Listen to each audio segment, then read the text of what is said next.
Welcome to Coruzant Technologies, home of the Digital Executive Podcast.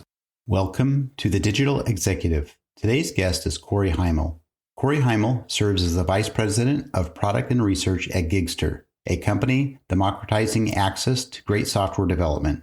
With over 800 engineers, Gigster helps startups to Fortune 500 companies unleash human cloud-driven innovation at a global scale.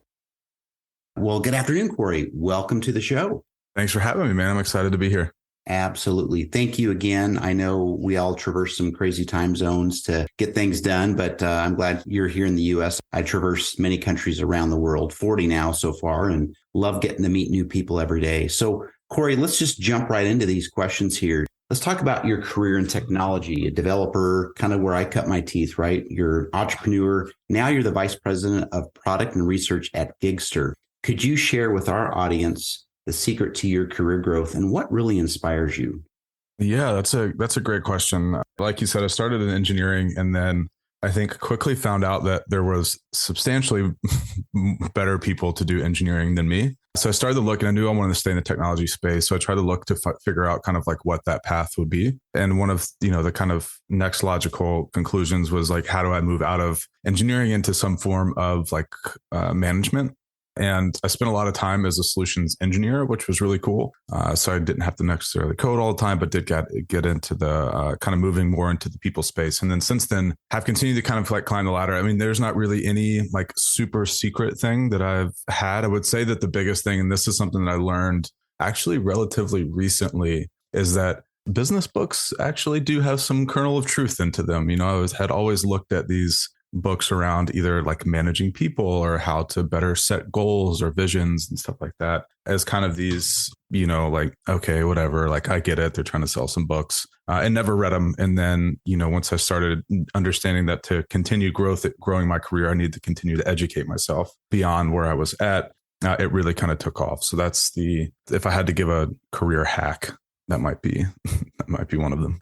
Very cool. No, that's awesome. And I think we've all found that the times that we push ourselves, the times that really uncomfortable or we've got to learn something new, it's challenging. You look back, you're like, wow, that wasn't too bad, right? And it really has contributed to your growth in your career and your personal life. So that's awesome. Mm-hmm. So Cory, talk to us about how blockchain is innovating enterprise applications, infrastructure, not just the common association of cryptocurrency or NFTs, right? That's the craze. Maybe you can share something more.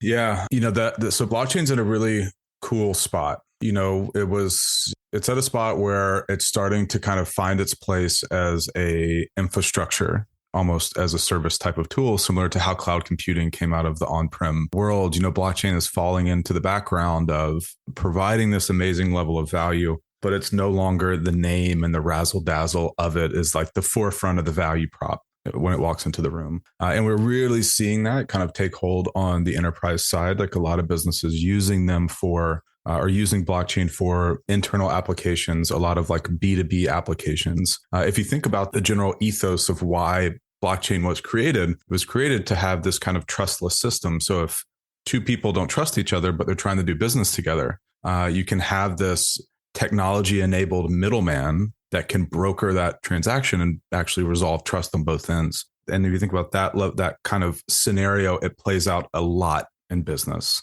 a lot, whether it's internally or if it's like B2B or if it's, B2B to C, or if it's even down like a full supply chain.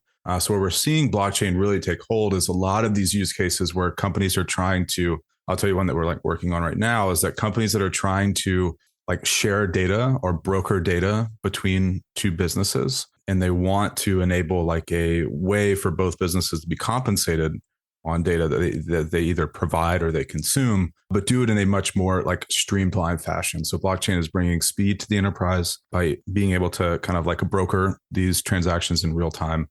And it's also bringing some very cool new use cases, because if you think about it, a lot of times what has held back a lot of innovation in business is the fact that things are kind of have to go through all of these friction points before stuff can happen. And I know that I'm saying this is like very abstract.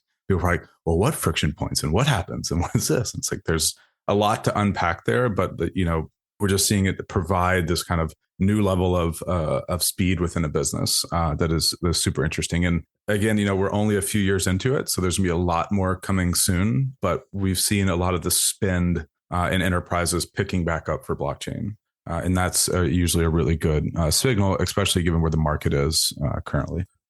Absolutely. Love blockchain. That's what our platform's built on. Obviously, we have our Web 2.0 front end. People see Coruzant.com, but we've duplicated that data. And now we have all that on the blockchain. So we're excited to do that. I think I created at one point about a gazillion Coruzant tokens. So I just need to get better about airdropping people. And so they can get on the Web3 platform and start, trading and that sort of thing, contributing. But very cool. Cory, let's move to the next question here. Could you provide maybe an example or two of how blockchain is helping to advance legacy systems within the enterprises? Yeah. So when we look at how blockchain can help advance legacy systems within an enterprise, I think you kind of got to break that question down a little bit. So when we say legacy systems, I don't want anyone to think that like blockchain is going to replace your like COBOL, like on-prem, legacy, like IBM mainframe or something, right? So it's not going to replace that. When I think about legacy systems, I almost think it's more around replacing like legacy workflow systems, right? Like your company may be doing the way that your company handles invoicing and audit tracking. A lot of times in businesses, this is very, very like dated. It's like, here, we've been doing this for the past 20 years or 30 years. We walked into a large vehicle manufacturer and they were looking to figure out how to streamline some of their like audit reporting processes using blockchain. And we walked in, the way that they were doing it is kind of almost like just walked off the, Henry Ford assembly line of like, we take a sticky note and then we pass it down here and then it goes into this system and it gets dumped into this system. And it was just like, wow, oh my goodness. So when we look at these legacy workflows and these legacy, again, when we say systems, it's almost like these organizational systems or these workflow systems that a lot of times the reason that they are so clunky is because there's a lot of duplication of data or duplication of records that are going in between. And so we walk in and look to see how blockchain can help. It's like, how do we create this shared data layer that all of these different points within this legacy system can now tap into? So rather than worrying about data integrity between 9 different actors along the way, you can have one shared data layer that you can then like easily permission and easily track where that data has flowed through, who's touched it, how it's changed over time. So by the time it gets to the end or you get to some reporting process, it becomes much, much easier. So I would beg everyone, when we think about or we say legacy systems, really think about workflows and how your organization from a workflow perspective, I think I've said workflows like 50 times now, but there's another word for it because I just saw it in a book the other day, but I cannot think of what it is. It's like within the AI space, process mining. So look at your process and how that can be changed if you were to provide like data integrity across all the actors in it. So hope that. I'm glad we got to process mining though. Like it was stuck in my head from like the beginning of that monologue. So I'm glad we made it there. Yeah, no, that's awesome. I appreciate that. And Cory, my background as well. I've worked with a lot of legacy systems over the years, migrating from AS400s, mainframes. And you're absolutely right. There's a lot that can be applied to a process, or a legacy system could be replaced or advanced, but not specifically or directly with that blockchain technology. But I do appreciate your insights. I love this space. So thank you. And Cory, last question for you. What should more enterprises be doing with integrating blockchain into their technology teams?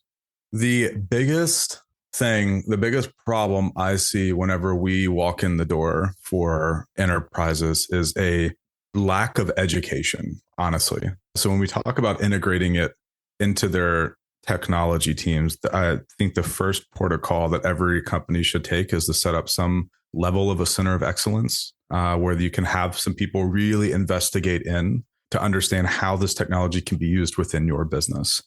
We see a lot of people, they walk into us or our stakeholders say, hey, Cory, our CEO said we need to be doing something with blockchain because he read it in TechCrunch. And now it's like, well, what do you want to be doing? Do you know enough about it to identify a problem? Or are we just looking to, burn some budget, which, from head of sales would be like, great, man, we're down for whatever.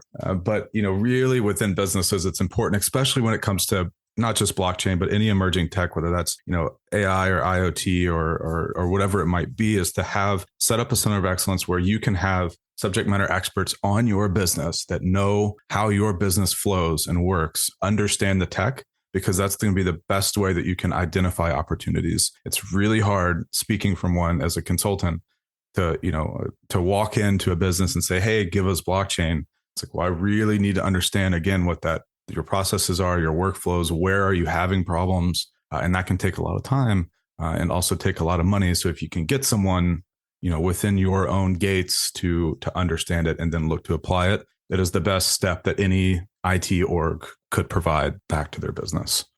Awesome. Thank you, Cory. And we appreciate those gems or nuggets, as I call them. Again, everybody has a unique story and has something to contribute to this platform that is just growing across the world. So thank you so much for your time and, again, contributions today. Of course. Thank you so much for having me. You bet. Cory, again, my pleasure to have you on, and I look forward to speaking with you real soon. Of course, man. Bye for now.